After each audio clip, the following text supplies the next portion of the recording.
ஆனால் புஷ்பா 1 வந்து ஒரு பெரிய அளவில் சக்ஸஸ் ஆன பிறகு புஷ்பா 2 வந்து இந்தியா முழுவதும் இந்த படம் கலெக்ஷன் ஆகணுன்றதுக்காகவே இவர் என்ன செய்கிறாருன்னா, கிட்டத்தட்ட ஒரு 2 வருஷமாக எடுக்கப்பட்ட படம். அதை வந்து ஆடியோ லான்ச்சாக இருக்கட்டும், மற்ற நிகழ்ச்சிகள் வந்து இவர் வந்து பெரிய அளவில் ஹைப் அடைக்கணும்னு சொல்லிட்டு பீகார் போகிறார், தமிழ்நாடு வராரு, இப்படி சுற்று வட்டாரம் பண்ணுறாரு. இதில் குறிப்பாக ஆந்திரா தான் இவருடைய பேஸ். ஆந்திராவிலையாவது இவர் அந்த தேட்டரில் போனாருன்னு கேட்டால் போகலை. தெலுங்கானாவில் ஒரு தேட்டரில், சந்தியான ஒரு தேட்டரில் இவர் பார்க்க போகிறாரு. பார்க்க போகிறதுக்கு முன்னாடியாவது ஒன்று செஞ்சுருக்கலான்னு கேட்டிங்கன்னா, முறையான அனுமதி கேட்டிருக்கணும். போலீஸ் பர்மிஷன்லாம் கேட்டிங்கன்னா, நீங்கள் பிரபலமான நடிகர்னும் போது அங்கே தள்ளுமுள்ளு ஏற்படலாம். ஏன் இவருக்கே கூட பாதுகாப்பு பிரச்சனை ஏற்படலாம் இல்லையா? சிறப்பு நீதிமன்றம், இந்த சிறப்பு நீதிமன்றம்லாம் உங்களுக்கு எனக்குலாம் செயல்படாது. இந்த மாதிரியான வந்து ஐகான் ஸ்டாருங்களுக்கு தான் செயல்படும். உடனே அவருக்கு வந்து பெயிலும் கொடுத்துருக்காங்க. இருந்தாலும் அந்த பெயில் மூமெண்ட்னு ஒன்று இருக்குல்ல, இந்த சைடில் பவன் கல்யாணம் என்ன சொல்ல கேட்டால், நம்ம வந்து மதிக்கவே இல்லை இவன் அப்படின்னு ஒன்று இருக்குது. ஸோ இந்த மாதிரி ஒரு சூழ்நிலை என்ன கேட்டால், இது ஒரு நல்ல சந்தர்ப்பம். இப்போ தூக்கி ஒரு ஒரு நாளாவது உள்ளே வைக்கலாம் அப்படின்னு சொல்லி தான் வெள்ளிக்கிழமை டிசைட் பண்ணுறாங்க. வெள்ளிக்கிழமை தூக்குனா, வெள்ளிக்கிழமை மத்தியானம் தூக்கணும்னா இவனை அப்படியே அரெஸ்ட்டு அது இதுன்னு கொண்டு போனோம்னா, கொண்டு போயிட்டு இவன் என்ன தான் வந்து கோர்ட்டில் போய் முட்டினாலும் இவனுக்கு பெயில் கிடைக்காது. தூக்கி 2 நாள் சனிக்கிழமை ஞாயிற்றுக்கிழமை கோர்ட் லீவ் தூக்கி உள்ள வச்சலாம்னு சொல்லி ட்ரை பண்ணியிருக்காங்க. ஆனாலும் வந்து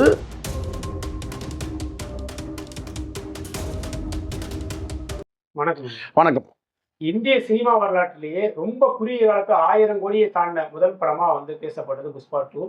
இந்த படத்தோடைய நடிகர் இந்தியாவில் மிகப்பெரிய அதிகபட்சமான சம்பளம் வாங்கப்பட்ட நடிகராக பேசப்படக்கூடிய அல்லு அர்ஜுன் அவருடைய கைது, இது எப்படி பாக்குறீங்க?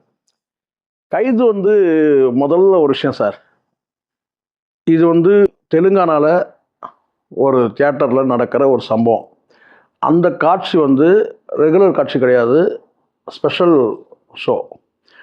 அதில் வந்து அல்லு அர்ஜுன் வந்து கலந்துக்க வேண்டிய அவசியமே முதல்ல ஒன்றும் கிடையாது. படத்தை ரிலீஸ் ஆகிறதுக்கு முன்னாடி எடிட்டிங்கில் 100 முறை பார்த்துருப்பாங்க.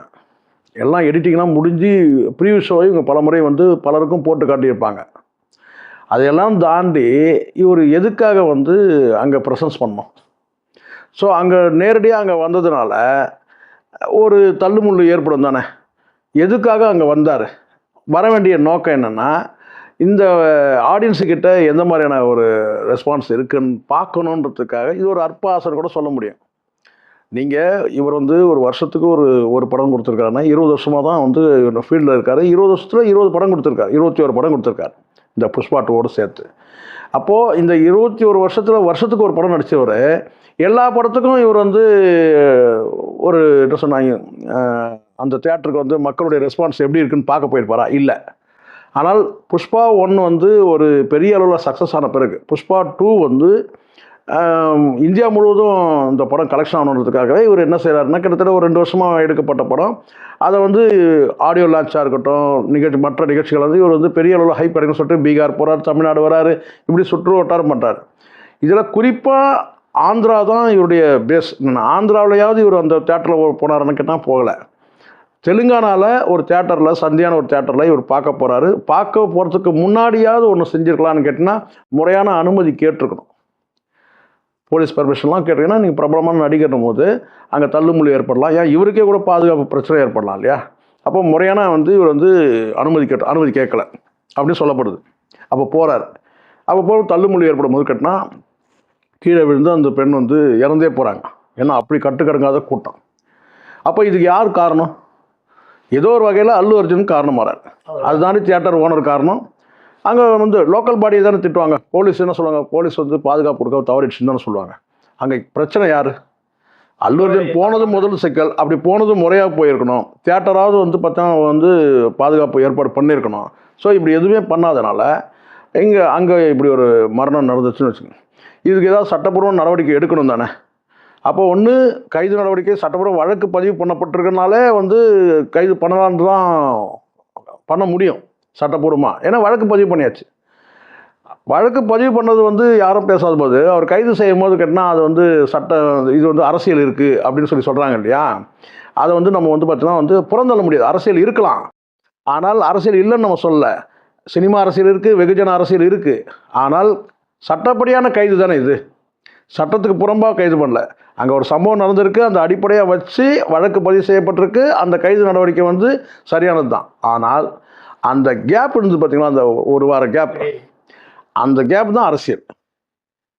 இதுக்கிடையில் இவங்களுக்குள்ள என்ன நடக்குதுன்றது தான் சார். ஒன்றுமே இல்லை, நீங்கள் இவ்வளோ சொல்கிறீங்கல்ல. இந்தியன் 2ல் வந்து பார்த்தீங்கன்னா ஒரு கிரேனில் வந்து அடிபட்டு 2 பேர் இறந்துடுறாங்க. அதில் கார்ட்டூனிஸ்ட் மதன் அவருடைய ரிலேஷன் கூட ஒருத்தர் இறந்துடுறாரு. 2 பேர் இருந்தாங்க. கமல் மேலே கேஸை ஃபைல் பண்ணாங்க. கமலுக்கும் அதுக்கு என்ன ஷூட்டிங் ஸ்பாட்டில் நடக்குது. கமல் மேலேயும் வழக்கு பதிவு பண்ணாங்க. அந்த படத்தில் வந்து அவர் வந்து கதாநாயகனும் நடிக்கிறாரு. சங்கர் மேலே, இன்னும் இயக்குனர் மேலே, இன்னும் தயாரிப்பு எல்லாம் 3 தரப்பில் வந்து வழக்கு பதிவு பண்ணாங்க. ஆனால் கைது செய்யப்படல. அதுதான் ரொம்ப நம்ம கவனிக்கணும். இது மாதிரி கடந்த காலத்தில் பல ரசிகர்கள் இறந்ததும் போதும் சரி, இல்லை வந்து ஷூட்டிங்கில் வந்து விபத்து நடக்கும்போதும் கட்டினா கைது நடவடிக்கை இருக்காது. ஆனால் வழக்கு பதிவு பண்ணாங்க. அதுக்கப்புறம் வழக்கு 2 காலம் பெண்டிங்கில் வச்சு அதுக்கப்புறம் ஒன்று விசாரணை செய்யப்பட்டு அதுக்கப்புறம் அதை க்ளோஸ் பண்ணுவாங்கன்னு வச்சு. ஆனால் வந்து சட்டப்படியான நடவடிக்கை உடனே எடுக்கப்படும். ஆனால் இதில் ஒரு வார காலத்துக்கு பிறகு நடவடிக்கை எடுத்தாங்கல்ல, அதில் தான் அரசியல் இருக்கின்றது. கைது நடவடிக்கை வந்து சட்டப்பூர்வமானதாக இருக்கலாம். ஆனால் ஒரு வார காலம் கழிச்சு அதுக்கப்புறம் இவங்க நடவடிக்கை எடுத்தாங்கன்னா அப்போ அதுக்கு பின்னாடி ஏதோ வந்து அரசியல் இருக்குது. அது என்ன அரசியல் அப்படின்னு ஒரு பக்கம் சினிமா அரசியல், இன்னொரு பக்கம் வெகுஜன அரசியல். சினிமா அரசியல்னால் உங்களுக்கு ஆந்திராவில் உங்களுக்கு நல்லா தெரியும், எல்லாருக்கும் தெரிஞ்சிருக்கும். 3 குடும்பங்கள் கிட்ட தான் ஆந்திர சினிமா இருக்குது. ஒன்று நாகேஸ்வர ராவ், என்.டி. ராமராவ், அதுக்கு இடையில் உள்ள நுழைஞ்ச சிரஞ்சீவி. இவங்களை மையப்படுத்தி தான் வந்து இருக்குது. மீதி நடிகர்லாம் இல்லையான்னு கேட்டால் மீதி நடிகர்லாம் இவங்க குடும்பத்தில் எவனாவது ஒருத்தனா இருப்பான், பொண்ணு எடுத்தவனா இருப்பான், பொண்ணு கொடுத்தவனா இருப்பான், இப்படி லிங்க் இருக்குது. இந்த 3 குடும்பங்களை சுற்றி தான் வந்து பின்னி பிணைஞ்சு இருக்குது சினிமா. எல்லாம் பல ஆயிரம் கோடி சொத்து வச்சுருக்கானுங்க. இங்கே எல்லாருக்குமே சொல்கிறேன். இந்த அல்லு அர்ஜுனாவும் வந்துக்கிட்டால் சிரஞ்சீவி குடும்பத்தை சார்ந்தவர். இந்த ஒரு புஷ்பா 2 வந்து மெகா ஹிட்டுன்றதுனால ஒட்டுமொத்தமாக இந்தியாவே புரட்டி போடுற அளவுக்கு வந்து இது வரைக்கும் அத்தனை ரெக்கார்டையும் உடைக்கிறதுனால ஒரு பொறாமை பார்வை வந்தது உண்மை. இந்த அதை தாண்டி வந்து கேட்டிங்கன்னா வந்து இங்கே ஒரு குடும்ப அரசியலும் இருக்குது. பவன் கல்யாணுடைய அந்த துணை முதலமைச்சர் பதவி இருக்கும்போது இவர் போகலை, யார் இவர் மதிக்கலைன்ற மாதிரி ஒரு குற்றச்சாட்டு அல்லு அர்ஜுன் மேலே இருக்குது. ஏன்னா அவங்க நெருக்கமான சொந்தம். இந்த சூழ்நிலையில் வந்து கேட்டிங்கன்னா இவர் சப்போர்ட் பண்ணுறவர் வந்து அல்லு அர்ஜுன் யாருக்கு சப்போர்ட் பண்ணார்னா, கடந்த பாராளுமன்ற தேர்தலில் யாருக்கு சப்போர்ட் பண்ணுறாரு அப்படின்னு சொன்னால், கடந்த இங்கே இந்த சட்டமன்ற தேர்தல் யாருக்கு சப்போர்ட் பண்ணார்னா ஜெகன்மோகன் ரெட்டிக்கு தான் அவர் சப்போர்ட் பண்ணுறாரு.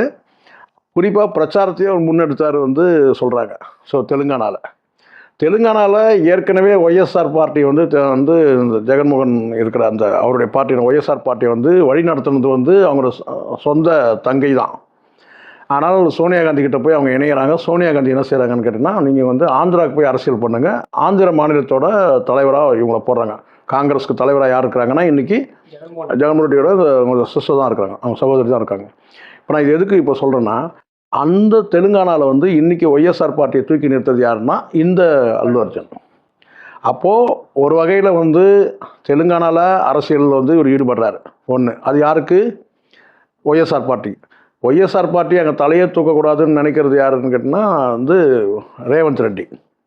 இந்த சைடில் பவன் கல்யாணம் என்ன சொல்கிறேன்னு கேட்டிங்கன்னா, நம்ம வந்து மதிக்கவே இல்லை இவன் அப்படின்னு ஒன்று இருக்குது. ஸோ இந்த மாதிரி ஒரு சூழ்நிலை கேட்டிங்கன்னா இது ஒரு நல்ல சந்தர்ப்பம். இப்போ தூக்கி ஒரு ஒரு நாளாவது உள்ளே வைக்கலாம் அப்படின்னு சொல்லி தான் வெள்ளிக்கிழமை டிசைட் பண்ணுறாங்க. வெள்ளிக்கிழமை தூக்குனா, வெள்ளிக்கிழமை மத்தியானம் தூக்கணும்னா இவனை அப்படியே அரெஸ்ட்டு அது இதுன்னு கொண்டு போனோம்னா கொண்டு போயிட்டு இவன் என்ன தான் வந்து கோர்ட்டில் போய் முட்டினாலும் இவனுக்கு பெயில் கிடைக்காது. தூக்கி 2 நாள் சனிக்கிழமை ஞாயிற்றுக்கிழமை கோர்ட் லீவ் தூக்கி உள்ள வச்சலாம்னு சொல்லி ட்ரை பண்ணியிருக்காங்க. ஆனாலும் வந்து ஒரு ப்ரெஷர் இருந்திருக்கு. அதுக்கப்புறம் கேட்டால் அவன் வெள்ளிக்கிழமை ஈவினிங்கே வந்து அதான் நேற்று ஈவினிங்கே வந்து சிறப்பு நீதிமன்றம், இந்த சிறப்பு நீதிமன்றம்லாம் உங்களுக்கு எனக்குலாம் செயல்படாது. இந்த மாதிரியான வந்து ஐகான் ஸ்டாருங்களுக்கு தான் செயல்படும். உடனே அவருக்கு வந்து பெயிலும் கொடுத்துருக்காங்க. இருந்தாலும் அந்த பெயில் மூமெண்ட்னு ஒன்று இருக்குல்ல, அது யாராக இருந்தாலும் சரி அவசர வழக்காக எடுத்து 7 மணி 8 மணிக்கு இவங்க கொடுத்தாலும் அதுக்கப்புறம் அதுக்கு சில ஃபார்மாலிட்டிஸ்லாம் இருக்குது. ஸோ அந்த ஃபார்மாலிட்டிஸ்லாம் பண்ணுறதுக்கு வந்து பார்த்திங்கன்னா வந்து இந்த உங்களுக்கு தெரியும் ஜாமீன் கொடுக்கறது இதெல்லாம் இருக்குது என்ன. ஸோ இதெல்லாம் பண்ணும்போது மறுநாள் காலைல வந்து ஆக ஒரு நாள் ஜெயில் உள்ளே வைக்கணுன்றது ஒரு நடைமுறை இல்லை, சட்டமாக இருந்தாலும் கூட. அதாவது கேட்டால் கைது செய்யலான்னு ஒரு சட்டம் இருந்தாலும் கூட, அதுக்கு பிணை கொடுக்கலான்னு சட்டம் இருந்தாலும் கூட, ஆனால் ஒரு நாளாவது சிறையில் இவனை வைக்கணுன்ற நோக்கம் வந்து அரசியல் காரணம். அது வந்து அது பவன் கல்யாண் பின்னாடி இருக்கலாம், இல்லை சினிமா அரசியல் பின்னாடி இருக்கலாம், ரேவந்த் ரெட்டியோட அரசியல் பின்னாடி இருக்கலாம். ஆக மொத்தம் ஒரு நாள் சிறையில் இருந்தது தான். அதுதான் அவரும் சொல்கிறார், ஒரு நாள் சிறையில் இரவு சிறையில் இருக்கிற மாதிரி ஒரு சூழல் உருவாச்சுன்னு தான் உண்மை. இல்ல இப்ப நீங்க பவன் கல்யாணுடைய குடும்பத்திலிருந்து வந்த அல்லு அர்ஜுனுக்கு பவன் கல்யாணுக்குமான பிரச்சனை என்று வெறும் பதவியேற்பு மட்டும்தானா? அப்படி இது வந்து சார், நீங்கள் ஏற்கனவே இவங்களுக்கு குடும்பத்துக்குள்ள நிறைய சொத்து பிரச்சனைலாம் நிறைய இருக்குது. இவங்க எல்லாரும் ஒவ்வொருத்தரும் வந்து 2000 கோடி 3000 கோடி சொத்து வச்சுருக்காங்க. குடும்பத்தில் பிரிக்கப்படாத சொத்துக்கள் இதெல்லாம் நிறைய இருக்குது. அப்படி இருக்கும்போது என்ன, இதில் வந்து இவர் பதவி ஏற்றுக்கும் போது பவன் கல்யாணுடைய நிகழ்ச்சிக்கு வந்து புறக்கணிச்சு தான் சொல்கிறாங்க. யார்? அல்லு அர்ஜுன். ஸோ அதனால் குடும்பத்தில் இருக்க பிளவு ஒரு காரணம் தான் கண்டிப்பாக. அதனால் ஒரு வெளிப்படையான ஆதரவு இல்லை. அவர் என்ன தான் ஸ்டேட்மெண்ட் கொடுத்தாலும் அவர் பவர் ஸ்டார் வந்து நம்ம ஊர் பவர் ஸ்டார் மாதிரி தான் பவன் கல்யாண். அவர் என்ன தான் வந்து ஒரு நடித்தாலும் அது வந்து சொல்லுவாங்க, மண்டையில் இருக்க கொண்டையை மறைக்கலாம் சொல்லுவாங்கள்ல, அந்த மாதிரி கட்டினா ஏற்கனவே இவங்களுக்குள்ள ஒரு தள்ளுமுள் இருக்குது அல்லு மேலே. ஸோ அதனால் வந்து என்ன, அந்த படத்துலேயும் பிரதிபலிச்சிருப்பார். நீங்கள் பார்த்துருப்பீங்க. படம் பார்த்தீங்களா? நீங்கள் படம் பார்த்தீங்கன்னா தெரிஞ்சிருக்கும். அதில் மனைவி வந்து முதலமைச்சரோடு சேர்ந்து ஒரு ஃபோட்டோ எடுக்கிறது தான் மையப்படுத்தி தான் அந்த படமே ரன் ஆகும். அதுவே கிட்டத்தட்ட வந்து பவன் கல்யாணம் வந்து இது பண்ண மாதிரி தான், டாமினேட் பண்ண மாதிரி தான் இருக்கும். இன்னொன்று வந்து ரேவந்த் ரெட்டியும் வந்து அட்டாக் பண்ண மாதிரி தான் இருக்கும் அந்த படத்துலேயே ஒரு காட்சி. அதை தாண்டி ஒரு இந்த ஆடியோ லான்ச்சில் கூட ஏதோ பண்ணும்போது முதலமைச்சருடைய பேரையே விட்டுட்டு தான் அவர் வந்து பேசுகிறதா சொல்கிறாங்க. அதுக்கப்புறம் குறிப்பிட்டு சொன்ன பிறகு அதுக்கப்புறம் முதலமைச்சர் சொன்ன மாதிரியும், அதுக்கப்புறம் முதலமைச்சர் பேரை சொல்லணுன்ன பிறகு அதுக்கப்புறம் பேரை சொன்ன மாதிரிலாம் சில சர்ச்சைகள்லாம் இருக்குது. அது மொத்தம் பவன் கல்யாண் ரேவந்த் ரெட்டி இவங்களுக்குள்ளே உள்ள 2 பேருக்குமே உள்ள ஒரு காழ்ப்புல தான் வந்து இவரை வந்து சிறையில் தூக்கி ஒரு நாள் வச்சது. 2 பேருமே வெவ்வேறு அரசியல் நிலைப்பாடு கொண்டவங்க. இந்த விடயத்தில் எப்படி ஒன்றிணைச்சிங்க? 2 பேரும் வெவ்வேறு நிலைப்பாடு கிடையாது. இவர் ரேவந்த் ரெட்டி வந்து யாரை எதிர்த்து அரசியல் பண்ணுறோன்னா ஒய்எஸ்ஆர் ஜெகன்மோகன் ரெட்டியை எதிர்த்து அரசியல். பவன் கல்யாண் யாரை எதிர்த்து அரசியல் பண்ணுறதுன்னா ஒய்எஸ்ஆர் ஜெகன்மோகன் ரெட்டி. ஸோ இந்த ஒரு கோர்ட்டில் வந்து இவங்க இணைகிறாங்க. அல்லு அர்ஜுனுக்கு வந்து அதுதான் சிக்கலாச்சு. எங்கள் தெலுங்கானாவில் வந்து ஒய்எஸ்ஆர் பார்ட்டியை வந்து மீண்டும் உயிர்ப்போட இவர் வச்சுருவாரோ அப்படின்ற ஒரு சந்தேகம் இருந்ததுனால தான் இந்த கைது காரணமே. இந்த 2 பேர் தான், பவன் கல்யாண் ரேவந்த் ரெட்டி, இந்த விஷயத்தில் ஒன்றா இணைஞ்சு தான் இவர் தூக்கி உள்ள வச்சுது. அப்படி தான் பரவலாக ஆந்திராவில் பேசப்படுது. இந்த கைது நடவடிக்கைக்கு பிறகு அல்லு அர்ஜுன் தீவிர அரசியல் ஈடுபடுறதுக்கான வாய்ப்பு ஈடுபடலாம். தீவிரமாக ஈடுபடுறாரோ இல்லையோ, கண்டிப்பாக வந்து நீங்கள் நான் எல்லாரும் எதிர்பார்த்ததை விட புஷ்பா 3 நல்லா ஓடும். புஷ்பா 2 வந்து 2000 கோடி எடுத்துருவானுங்க இதுலேயே. புஷ்பா 3 வந்து இதை விட ஒரு பெரிய எதிர்பார்ப்போட படம் வரும் நிச்சயமாக.